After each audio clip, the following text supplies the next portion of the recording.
তাদের উপর তো আবার হামলাও হচ্ছে, এটা কি? হামলাটা তো করছে পরে, বকাটা তো আগে, বাজে কথাটা তো আগে। তাদের উপরে হামলা করছে, তাদের উপর হামলা করছে তো তাদেরকে সম্মান করছে। আমার কথাটা খুব বোঝার চেষ্টা করে, তাদেরকে সম্মান করে, এইটুক হামলা এদেরকে সম্মান করে। আমি বলছি জনাব তারেক রহমানের অসীম এবং অফুরন্ত ধৈর্য। আমি কিন্তু ওনার চেয়ে 12-13 বছরের বড়, 18 বছরের বড়, কিন্তু আমি কিন্তু এত ধৈর্য ধরতাম। কথাটা বুঝেন, আমাকে বকবে, আমার স্ত্রীকে বকবে, আমার মেয়েকে বকবে এবং বাজে বকবে, আমি রাজনীতি করে বলে আমার মারে তুলে বকা দিবে আমারে, তারপরও তাকে আমার সহ্য করতে হবে। এই কালচার তো বাংলাদেশের রাজনীতিতে, পাকিস্তানের রাজনীতিতে, ভারতবর্ষের রাজনীতিতে কোনোদিন ছিল না। এই ধরনের ভাষা তো কেউ কোনোদিন ব্যবহার করে নাই রাজনীতিতে। আমরা বরং প্রতিপক্ষকে জনাব কয়ে কথা কইছি। জনাব মাহমুদুর রহমান মান্না কি বলতে, আমি ছাত্রলীগের প্রেসিডেন্ট মাহমুদুর রহমান জাসদ, ছাত্রলীগের প্রেসিডেন্ট মান্না ভাই, আমি তাকে সম্মান করে কথা বলছি। উনি এত উচ্চ মাপের মানুষ, উনি এই ধরনের কথা বলেন কেন? হ্যাঁ, কিন্তু এখন যে ভাষাটা নাইমে আসছে, ডাকসু তো আগেও ছিল। 1922 সন থেকে আপনার ঢাকা ইউনিভার্সিটিতে ডাকসুতে কে বিপি ছিল, কে জিএস ছিল, গেলে পাবেন আপনি। 124 বছরের কারা বিপিজিএস ছিল না? আমি বিপিজিএস দেখছি, রাশেদ খান মেনন ছিল বিপি, আমি নিজে দেখছি। মাহফুজা বেগম ছিল, মতিয়া চৌধুরী ছিল, আমি দেখছি। তুফাইল আহমদ বিপি ছিল, আসম আব্দুর রব বিপি ছিল, মুজাহিদুল ইসলাম সেলিম বিপি ছিল না? মাহমুদুর রহমান মান্না ছিল, সুলতান মনসুর ছিল, আমানুল্লাহ আমান ছিল। আমি 11-12 জনের নামে কইছি। এই যে ছেলেটা এখনকার বিপি, 5 দিন যাবত যে বক্তৃতা করতেছে, সে কি নাম তার? এই যে আমার তো মনেও থাকে না। ডাকসুর। হ্যাঁ, ডাকসুর।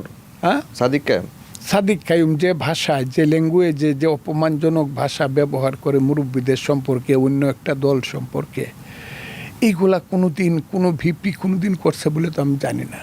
আসম আব্দুর রব তো এখনও জীবিত, 1971 সনের বিপি। কিন্তু অনেকেই যেটা বলছেন যে তারা যে ভাষা ব্যবহার করছে, রাজনীতিকে আসলে রাজনীতি দিয়েই মোকাবেলা করা উচিত। তাদের উপর যে হামলা করা, গাড়ি ভাঙচুর করা, এটা কি ঠিক? এটাকে অনেকেই যেটি বলার চেষ্টা করছেন অনেক বেলা, এটা হলো আমি যাদের, এরা হলো ভাদ্র মাসের কুকুর, এদেরকে ইঞ্জেকশন দেওয়া দরকার, ওই যে ভ্যাকসিন দেওয়া দরকার। এইগুলো কোনো কথা নাকি? গাছের ডালে খাওয়া, এটা কোনো এটা কীভাবে আপনি রাজনীতিটা মোকাবেলা করবেন? আপনি রাস্তা দিয়ে হাইটে যেতেছেন, আপনাকে রামদাও কূপ দিতেছে, আপনি রাজনীতি দিয়ে এটাকে মোকাবেলা করবেন কি করে? রাজনীতিটা মোকাবেলা করবেন যখন রাজনৈতিকভাবে সে কথা বলবে, তখন তাকে আপনি রাজনীতি দিয়ে মোকাবেলা করতে পারবেন। মানে ব্যক্তিগত আক্রমণটা রাজনীতি না, সেটাই বলতে চাচ্ছেন? খালি ব্যক্তিগত আক্রমণ তো, ভাষাটা কোন জায়গাতে গেছে? আজকের রাজনীতির ল্যাঙ্গুয়েজ, এই যে মহান নেতাকে, যে কাজী নজরুল ইসলামের সাথে সহায় রাখছে, যিনি বাংলাদেশ একটা নতুন ভাষা রাজনীতিতে সৃষ্টি করছেন। হ্যাঁ, আমাদের মায়েদের, বোনেদের বা আমাদের মেয়েদের গোপনাঙ্গ নিয়ে, এই যদি রাজনীতি হয় তো এই দেশ তো থাকবে না।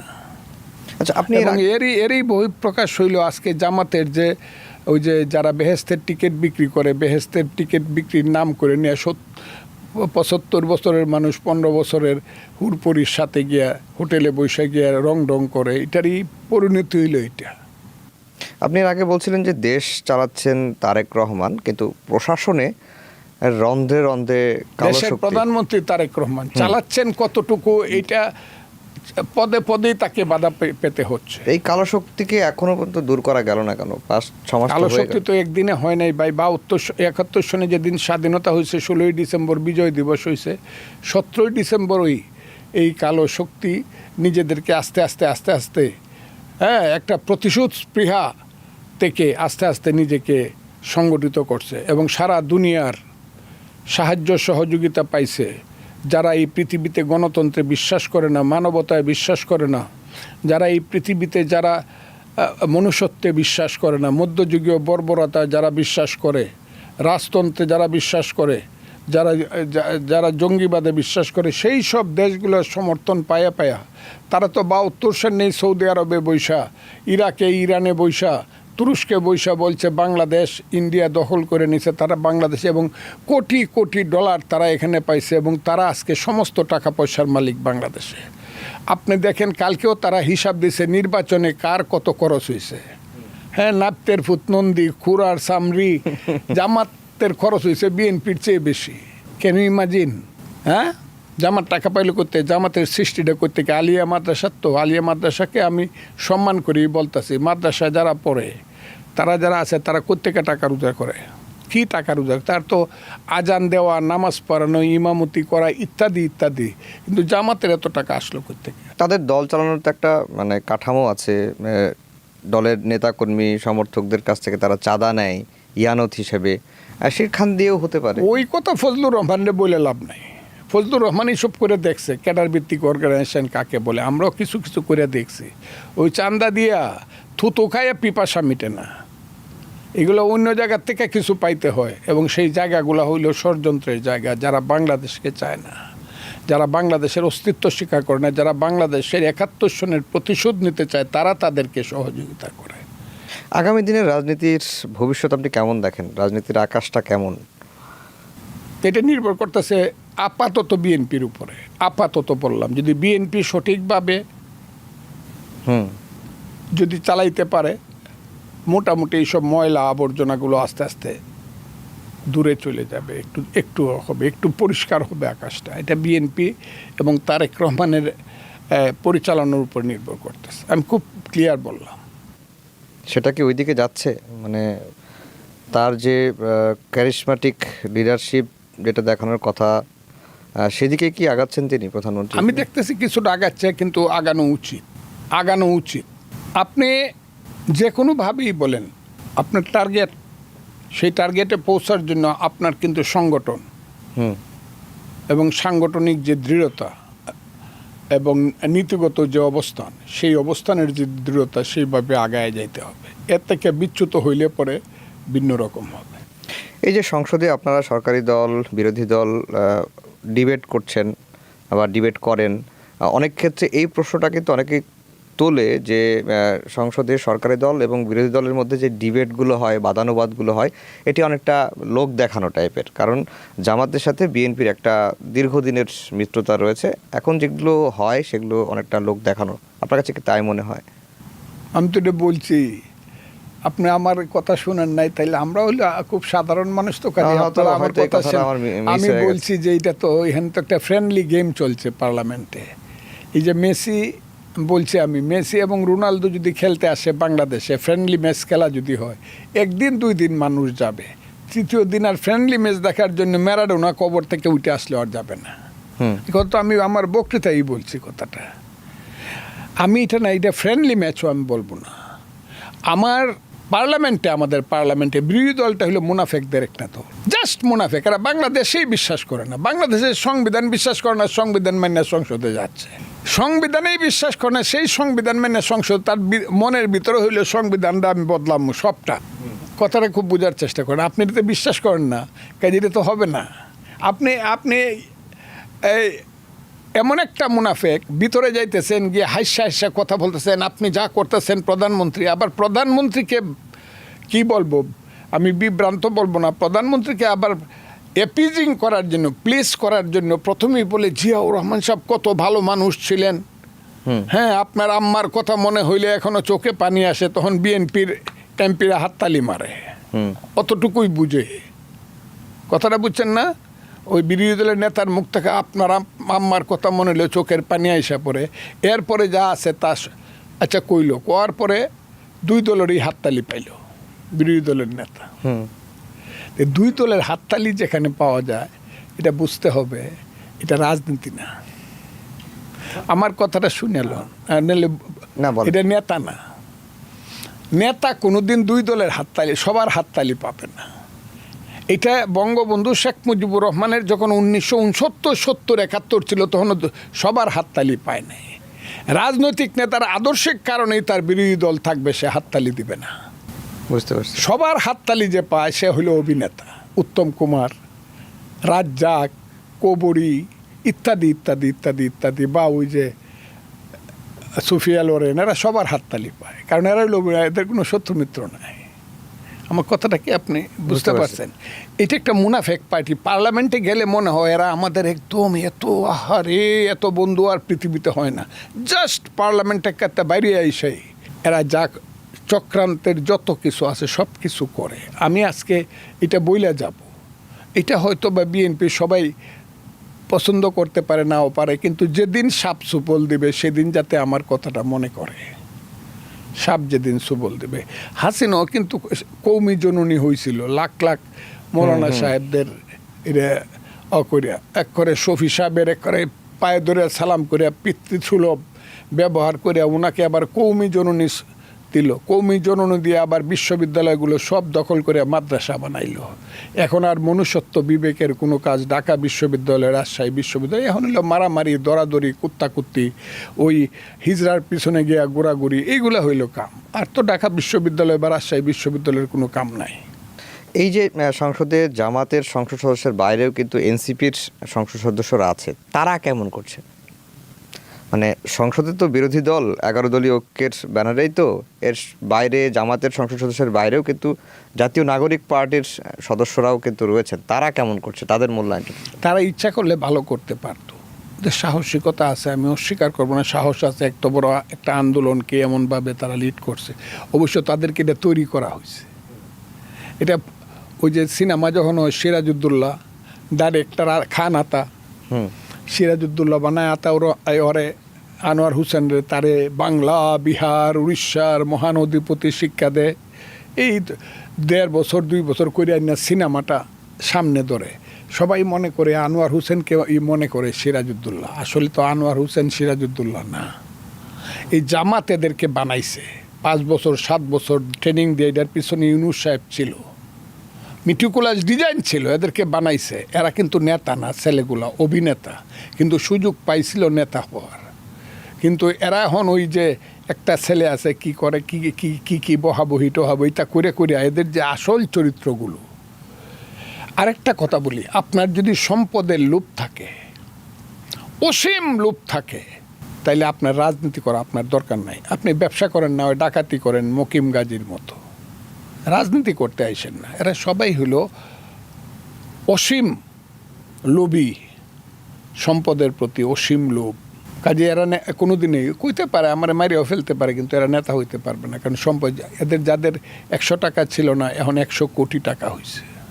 এদের যাদের রিক্সায় চলার টাকা ছিল না এদের এখন 2 কোটি 3 কোটি, অনেকে বলে 5 কোটি। যে গাড়িগুলো যায় আমি দেখি আরে সর্বনাশ চলে। এই যে পার্লামেন্টের নামে গাড়ি দেয়া, আমি তো হাইটে হাইটে আমার বাসার থেকে যাই, অনেক সময় গাড়ি থাকে না, একটা গাড়ি আছে আমার, এটা আমার ছেলেরা নিয়ে গেছে, তখন হাইটে পার্লামেন্টে যাই নিয়ম ভবন থেকে। কিন্তু এদের গাড়িগুলাতে দেখলে পরে চোখ চড়ক মারায়। কাজেই যাদের সম্পদের প্রতি মানে এটা অসীম লোভ, তারা কোনোদিন নেতা হইতে পারবে না। আপাতত তারা মানুষকে কিনতে পারবে, এই করতে পারবে, ওই করতে পারবে। আর সব যে নির্বাচিত হইয়া কিভাবে আসছে না আসছে, তারা আসুক, ইয়াং ছেলে পেলে, আমি কিছু বলতে চাই না, এরা আমার সন্তানের চেয়েও ছোট, কিন্তু এদের আচার আচরণ ব্যবহার কথাবার্তা এটা মানুষকে খুব, কারণ এরা তো সামনে আইসা গেছে, এদের আচরণটাই তো মানুষকে ইনফ্লুয়েন্স করে।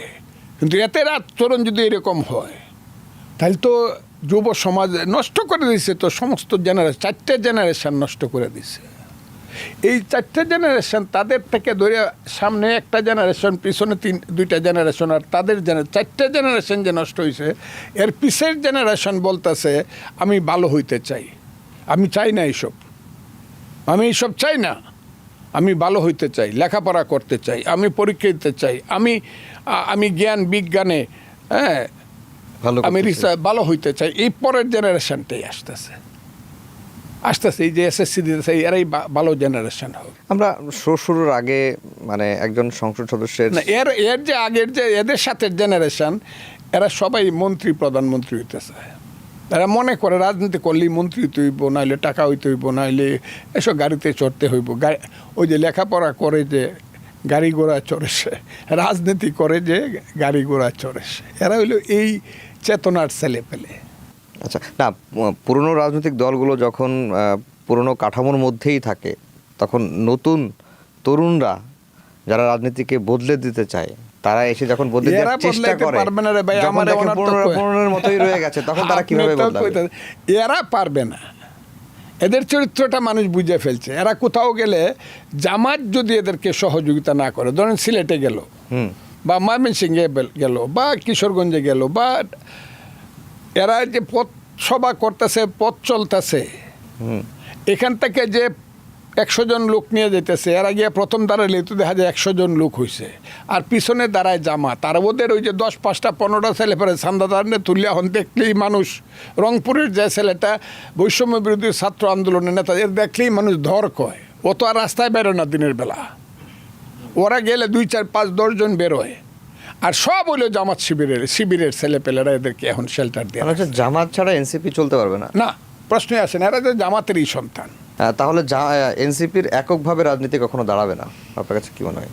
আমার মনে হয় না যে 3 মাস, আমি 3 মান্থ বললাম, 3 মাস এরা জামাত যদি এদের কেউ করে, রিয়েলি করে, মুনাফেকি না করে যদি এদেরকে বাদ দিয়া দেয়, জামাত হলো মুনাফেক পার্টি, উপর দিয়ে কইব এদেরকে ছেড়ে দিলাম, নিচেতে কইব তোরা চল আমরা আছি, কি নিবে নিয়ে যা, আমাদের শিবিরে নিয়ে কাজ কর। এদের তো মানে জামাত যদি রিয়েলি বলে যে এদের সাথে আমাদের কোনো সম্পর্ক নাই, এরা 3 মাস পলিটিক্স করতে পারবে না। What is their politics? কি তাদের পলিটিক্স? পলিটিক্স তো এই দেশে 3টা। এটা শুরু হয়েছে 66 সন থেকে, এইটা এখনো একটা একটু পিছনে পড়ে গেছে। 3টা পলিটিক্স। আমরা যখন ছাত্র ছিলাম, আমি যখন ছাত্রলীগের কিশোরগঞ্জের সেক্রেটারি ছিলাম, বা পরবর্তী ঢাকা শহরে আইছি 66, 67, 68 সনে এই বাঙালি জাতির স্লোগান শুরু হইল, আন্দোলনের স্লোগান, আইয়ুব বিরোধী স্লোগান। কি? ছাত্রলীগের স্লোগান, তোমার আমার ঠিকানা পদ্মা মেঘনা যমুনা। এটা হইল একটা স্লোগান। ছাত্র ইউনিয়ন খুব রাশেদ খান মেনন, মতিয়া চৌধুরী, এইরকম মুজাহিদুল ইসলাম সেলিম, শামসুজ্জোহা, সাইফুদ্দিন মানিক, তারাও সাংঘাতিক ব্যাপার। হ্যাঁ, মান্নান খান, এই যে ফখরুল ইসলাম আলমগীর, এদের স্লোগান কি? তোমার আমার ঠিকানা, ছাত্রলীগগুলো তোমার আমার ঠিকানা পদ্মা মেঘনা যমুনা। আর ওদের স্লোগান হলো তোমার আমার ঠিকানা ক্ষেত কামার কল কারখানা। আর ধর্মীয় রাজনীতি যারা করতো, ইসলামী ছাত্র সংঘের নামে জামাতের যে রাজনীতি, এদের স্লোগানটা ছিল তোমার আমার ঠিকানা সোনার মক্কা মদিনা। এই 3টা স্লোগান খুব ধারালো ঝাঁঝালো স্লোগান ছিল, তোমার আমার ঠিকানা ক্ষেত কামার আর কারখানা। কারণ সমাজতন্ত্র তখন সারা পৃথিবীব্যাপী যৌবন করতেছিল, স্রোত চলছে, কিন্তু তারা বাংলাদেশে এটা করতে পারে না। ওই যে তোমার আমার ঠিকানা পদ্মা মেঘনা যমুনা, সেই স্লোগানটা এক সময় আইসা রক্ত সূর্য উঠেছে বীর বাঙালি জেগেছে হয়ে গেল। এরপরেই স্লোগানটা এসে গেল বীর বাঙালি অস্ত্র ধরো, বাংলাদেশ স্বাধীন করো, সোনার বাংলা স্বাধীন করো। এটা সারভাইভ করলো। আর পাকিস্তানের সমর্থন করে তোমার আমার ঠিকানা সোনার মক্কা মদিনা, ওই যে ছাত্র সংঘ এরা আলবদর করিয়া রাজাকার করিয়া শেষ হয়ে গেল আমরা মনে করলাম, কিন্তু গোপনে গোপনে কিন্তু তারা সংগঠনটা করলো, বিভিন্ন কারণে আন্তর্জাতিক জাতীয় সহযোগিতা করলো, করে এখন আইসা এই সোনার মক্কা মদিনা যেটা, এটা আইসা এখন হয়ে দাঁড়াইছে। এইটাই একদল, জামাত বলেন, এবি পার্টি বলেন, এই যে এনসিপি বলেন, যারা যারা বলেন এখানে, এরা হইল এটা একটা একদল। আর আরেকটা দল হইল বিএনপি, শহীদ জিয়ার দল, মুক্তিযুদ্ধের দল। মুক্তিযুদ্ধ দল মানে এই দলের প্রতিষ্ঠাতা হইল মুক্তিযোদ্ধা বীরুত্তম জনাব শহীদ প্রেসিডেন্ট জিয়াউর রহমান। কাজী বিএনপি যখন বিপদে পড়ে, এইবারে যখন ইলেকশনের সময় বিপদে পড়ে গেছে, বলছে জামাত 2/3 সিট পায়ে ফেলবো, আমেরিকার সহযোগিতায় এত টাকা পয়সা আছে, তখন স্লোগান দিছে এই দল, শেষ পর্যন্ত গিয়া বলছে আমরা কিন্তু শহীদ জিয়ার দল, আমরা মুক্তিযোদ্ধার দল, এরা হইল রাজাকার। এটা হইল একটা পলিটিক্স চলছে। আর একটা পলিটিক্স দিল্লিতে থাইকে বলে 6 মাস পরে আসতেছি। আসলে ঠিক আছে, মানে একটা পলিটিক্স। ওই পলিটিক্সটার ভিতরে লোক ভালো ছিল না, প্লেয়ার ভালো না, কিন্তু মাঠ খুব ভালো ছিল। প্লেয়ার ভালো ছিল না, কোচ ভালো ছিল না। ওইটাই হইল ওই যে তোমার আমার ঠিকানা পদ্মা মেঘনা যমুনা। ওইটা আপাতত ওই পলিটিক্স কি আর ফিরবে বাংলাদেশে? কোনটা? যেটা দিল্লিতে চলে গেছে। দিল্লিতে পলিটিক্সটা চলে গেছে না, দিল্লিতে পলিটিক্স যে ব্যক্তিরা করতো, ব্যক্তিরা চলে গেছে, পলিটিক্স তো ওই দেশে রয়ে গেছে। মুক্তিযুদ্ধ যতদিন থাকবে ততদিন কিন্তু পদ্মা মেঘনা যমুনা পারের মানুষ সবসময় বলবে আমার সোনার বাংলা। ওই যে গানটা, আমি তোমায় ভালোবাসি, ওই যে পতাকা, সবুজের মধ্যে লাল সূর্য, এইটা যতদিন থাকবে ততদিন পর্যন্ত মুক্তিযুদ্ধ থাকবে। ওরা আসলো কি আসলো না যায় আসে না। এখনও আপনি বাংলাদেশে রেফারেন্ডাম করেন, আমি চ্যালেঞ্জ করলাম, রেফারেন্ডাম করেন, কেউ লাগবে না যে তোমরা মুক্তিযুদ্ধ চাও না রাজাকার চাও, মুক্তিযোদ্ধা ভালো না রাজাকার। মুক্তিযোদ্ধারও অনেক দোষ আছে, রাজাকার তো দোষ আছেই। মুক্তিযুদ্ধ হয়তো বা অনেক ভুল করছে, কিন্তু আপনি এখন জিজ্ঞাসা করেন যে মুক্তিযোদ্ধা ভালো না রাজাকার ভালো, ভোট দেন, 90 আর 10 হবে, 10 হবে। আমি চ্যালেঞ্জ করলাম। আপনার মুক্তিযুদ্ধ যতদিন থাকবে, মুক্তিযুদ্ধের রাজনীতিতে যতদিন থাকবে, নামটা যতদিন বাংলাদেশ থাকবে, ঠিক আছে, ততদিন কিন্তু এই দেশে প্রগতির রাজনীতি বলে না, আধুনিকতার রাজনীতি বলে না, ইহজাগতিকতা রাজনীতি হলো গণতন্ত্র, ইহজাগতিকতা। রাজনীতি করে কেউ বেহেস্তে যায় না। রাজনীতি হলে চাউলের দাম কত হইব, ডাইলের দাম কত হইব, কত লোকে চাকরি পাইব, গ্যাস কই থেকে আসবো, তেলের দাম কত হইব, ভাত কেমনে খামু, আমার ছেলেটা চাকরি পাইব কিনা, সুন্দরভাবে বিদেশে যাইতে পারবো কিনা, আমার ছেলেটা বিজ্ঞানী হবে কিনা, আমি মঙ্গল গ্রহে গিয়া আমেরিকার সাথে কন্টেস্ট করতে পারবো কিনা, ঢাকা বিশ্ববিদ্যালয়ে রিসার্চ হবে কিনা, আমার ছেলে নোবেল পাবে কিনা, এইটা হইল তার দুনিয়াদারি রাজনীতি। আর ওই যে যারা এই দেশে বেহেস্তের টিকিট বিক্রি করে, ওইটা হইলো অন্য জিনিস, ওইটা হলো আল্লাহর সাথে তার স্রষ্টার সঙ্গে সৃষ্টির সম্পর্ক।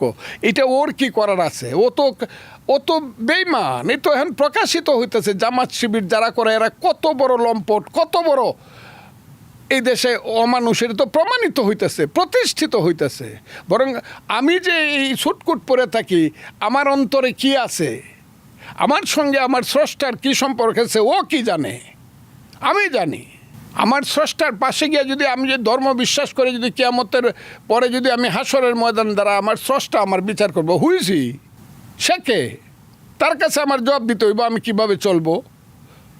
আমার মেয়ে বিজ্ঞান পড়বে না ডাক্তার হবে, আমার বউ মাথায় কাপড় দিবে না, এইটা কি ওই শফিক ঠিক করে দিব? এই দেশটা বানাইছি আমরা। জি, অ্যাডভোকেট ফজলুর রহমান, আপনি মাঝে মাঝে আওয়ামী লীগ নিয়ে যে কথাগুলো বলেন, তাতে অনেকেই যেটা বলেন যে আপনি এখনও অন্তর থেকে আওয়ামী লীগকে ধারণ করেন, যদি এখন বিএনপির দলে আছেন, বিএনপির দল করছেন, সংসদ সদস্য হয়েছেন, এটা কি তাই বাস্তব? না, আপনি আমার উপর অবিচার করেন না। আমি অন্তর অবিচার থেকে আওয়ামী লীগ ধারণ করি না, আমি অন্তর থেকে মুক্তিযুদ্ধ ধারণ করি। যখন আমি আওয়ামী লীগ করছি তখন মুক্তিযুদ্ধকে ধারণ করছি। হাসিনার সঙ্গে আমার কোনোদিন মিল হয় নাই। আমি যখন কৃষক শ্রমিক জনতা লীগ করছি, কাদের সিদ্দিকীর সাথে জেনারেল সেক্রেটারি ছিলাম, তখন আমি মুক্তিযুদ্ধকে ধারণ করছি। এখন যে বিএনপি করে, আমি মুক্তিযুদ্ধ ধারণ করি। আর মুক্তিযুদ্ধ ধারণ করলে যদি পিছনে একটা ছবি দেখা যায় কারো, আমার করার কি আছে?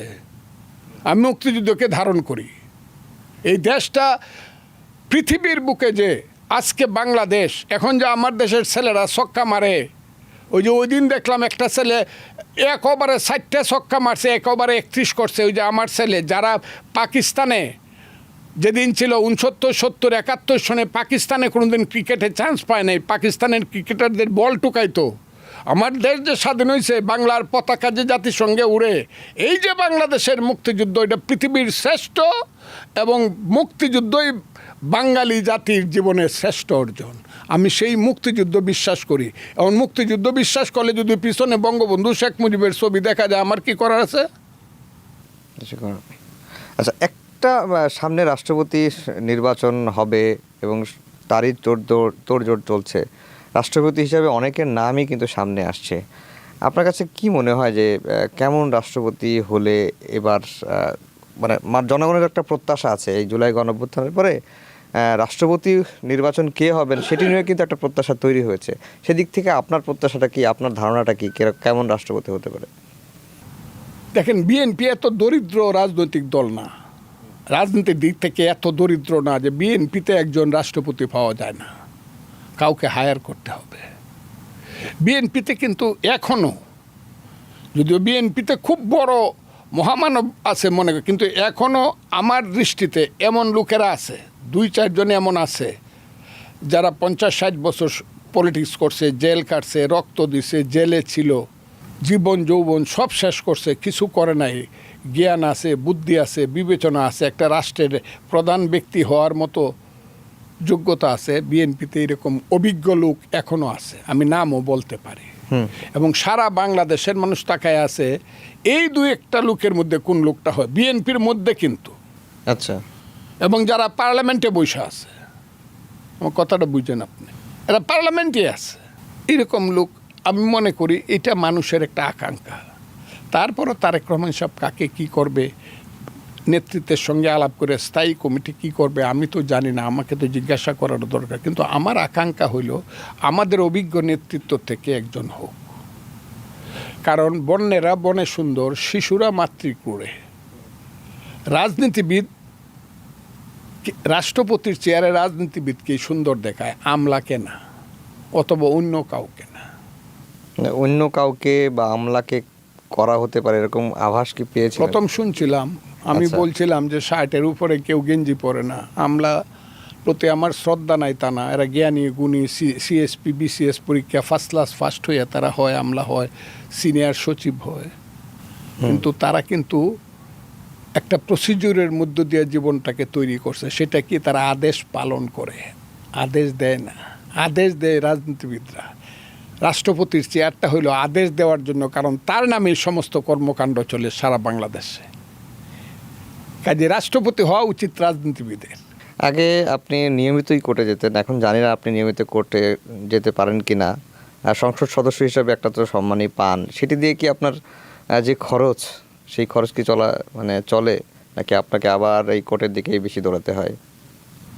আমি আপনাকে বলি, যে টাকা দেয় এই টাকা দিয়ে যদি আপনি এলাকাতে যান, আমি প্রতি সপ্তাহে এলাকাতে যাই 3 দিন, 3 দিন তাহলে আমার বেতন শেষ, মানে অনারিয়াম শেষ। এরপরে আমার উকালতি, যখন পার্লামেন্ট থাকে না আমি উকালতি করি। পার্লামেন্ট যখন বিকালে বসে, সকালবেলা উকালতি করে না হলে চলতে পারবো না আমি। এটা সবাই আমি বলতেছি, আমি চলতে পারবো না। আমার স্ত্রী সিনিয়র উকিল, সে 20 বছর আগে ডেপুটি অ্যাটর্নি জেনারেল ছিল, আমার সাথে রাজনীতি করে কিশোরগঞ্জ জেলা বিএনপির সে ভাইস প্রেসিডেন্ট, এমনকি সুপ্রিম কোর্ট অ্যাসোসিয়েশন যেটা বার অ্যাসোসিয়েশনে উনি ভাইস প্রেসিডেন্ট ছিলেন এখন থেকে 10 বছর আগে। আমার ছেলে ব্যারিস্টার, আর এক ছেলে ইঞ্জিনিয়ার, আর এক ছেলে ব্যাংকের বড় অফিসার, আমার মেয়ে আমেরিকায় থাকে, সে অ্যাটর্নি, ওয়াশিংটনে অ্যাটর্নি। কাজে এই সব সাইড মিলে টিলে আমার কোনোভাবে চলে যেতেছে, আমার কারো কাছে হাত পাততে হয় না। 1 লাখ কত? 1,73,000 টাকা পাওয়া যায় মাসে। তো যা আসার খরচ সব কিছু যাওয়াটা ওর খরচ। আমার একদিন গেলে 20,000 টাকা সামরাঘাট থেকে স্পিডবোট, 2টা স্পিডবোট লয়ে গেলে 10,000, আইতে 10,000, হিয়ানে 20,000, আর এখানে 20,000, 40-50,000 টাকা ফয়লা জায়গা আমার এই গাড়ি ভাড়ায়। এরপরে 2 দিন থাকলে পরে খাওয়া দাওয়া, লোকজন নিয়ে চলাফেরা আরও যায়, শেষ। একবেলাই কইলাম তো, একবেলাই বেতন মানে অনারিয়ামের টাকা শেষ হয়ে যায়। এতেও ভালো, এর চেয়ে বেশি হওয়া দরকার নাই। ভাবির সাথে আপনার কিভাবে পরিচয়? ভাবি যেহেতু কাছে আছে এজন্য জিজ্ঞাসা করা। ভাবির সাথে এইটা তো একটা, আপনি দেখবেন আমরা সর্বক্ষণ একসাথে থাকি। হ্যাঁ, এই সেটার জন্যই প্রশ্নটা 24 করা। ঘন্টা, হ্যাঁ, উনি আমার হেল্পিং হ্যান্ড বললে কম বলা হবে, আরও বেশি। শি হেল্পস মি মাচ, সমস্ত কিছু মিলেই আমরা। সমস্ত কিছু মিলেই আপনার পরিচয়টা কিভাবে? হ্যাঁ, পরিচয়টা কিভাবে? পরিচয় আমি মনে করি রাজনীতি যেহেতু সে করে এবং সিরিয়াস রাজনীতি করে, কিন্তু বললাম তো কিশোরগঞ্জ জেলা বিএনপির সে ভাইস প্রেসিডেন্ট, সে বারের সে ভাইস প্রেসিডেন্ট ছিল, এখনো ওর আইনজীবী ফোরামের ভাইস চেয়ারম্যান কেন্দ্রীয়ভাবে। তার কাজ থাকা উচিত, দল যদি মনে করে। শুধু আমার স্ত্রী হিসাবে সে থাকবে কেন, তারও কাজ থাকা উচিত। যে কাজেই হোক একটা কাজ তার থাকা উচিত, আমি মনে করি। এটা কথাটা কি বুঝতে পারছে? না হলে সে পলিটিক্স করবে কেন? তাহলে সে শুধু আমার স্ত্রী হয়ে থাকবে। সে কেন পুলিশের সামনে গিয়ে দাঁড়ায়, আমি যখন জেলখানায় গেছি তখন পুলিশের সামনে দাঁড়ায় গিয়ে ভাই এই কথাটা সে কেন বলবে? সে ঘরের বউ থাকবে, বউয়ে কান্নাকাটি করবে আর স্বামীর জন্য দোয়া করবে। সে পুলিশের সাথে সে বা মিলিটারির সাথে সে হাতাহাতি বা সে ফেস করতে যাবে কেন? এই তারও একটা অনার হওয়া তো দরকার, দল ক্ষমতায় আসছে, হওয়ার দরকার। তার একটা কাজ থাকা দরকার। এটা আমি এটা বলতে তার মন্ত্রী বানা, ওইটা তো আর বলতেছেন। তার একটা কাজ, সে কি করবে? সেও তো 10টা মানুষের জন্য কিছু করা দরকার। আপনি তো গান ভালোবাসেন না সবচেয়ে বেশি? হ্যাঁ, গান ভালো না বাসলে মানুষকে মাঝে মাঝে গানের শেক্সপিয়ার বলেছে যে গান ভালোবাসে না সে মানুষকে খুন করতে পারে, কারণ তার কোনো হৃদয় নাই। কিন্তু কিছুদিন আগে তো গান নিয়ে অনেক কিছু হয়ে গেল সামাজিক যোগাযোগ মাধ্যমে। একজন শিক্ষিকা গানের সঙ্গে রিলস করার কারণে তাকে যেভাবে হেনস্থা করা হয়েছে, সেটি নিশ্চয়ই আপনার নজরে এসেছে। আমি এদেরকে বর্বর মনে করি, কেন বুঝেন না? এদেরকে তো আমি মানুষই মনে করি না, এদের বর্বর মনে করি যারা এইসব লেয়া করে। বর্বর, এরা তো জন্ম বুঝে না, এরা এরা সমাজ বুঝে না, এরা দেশ বুঝে না, মনুষ্যত্ব বুঝে না, কিছুই বুঝে না। এরা এরা যে কি বুঝে আল্লাহ জানে। এরা শুধু, আর বললাম না, আমি আর বলবো না, আমি এমনি বহু মহাশত্রু হয়ে যেতেছে। গান থাকতে হবে, নাটক থাকতে হবে, কবিতা থাকতে হবে, এইখানে নৃত্য থাকতে হবে, সব কিছু সংস্কৃতি জগতের সংস্কৃতি যে সমাজে নাই সেই সমাজ কিন্তু সভ্য সমাজ না। এই সমাজে ধর্ম থাকতে হবে। বছরে বছরে একটা সমাজে ঈদ তো যেমন হয়, ওয়াজ মাহফিল হইতে হবে, এখানে পূজা হবে, যার যার ধর্ম পালন করবে, এগুলো থাকতে হবে। কিন্তু রাজনীতির সঠিক ধারা যেটা পলিটিক্স, সে যে সঠিক ধারা, সেই ধারাটায় আসতে হবে সংস্কৃতি, যে সংস্কৃতির কোনো ধর্ম নাই, মানব ধর্ম। শুনো হে মানুষ ভাই, সবার উপরে মানুষ সত্য, তার উপরে নেই। জি।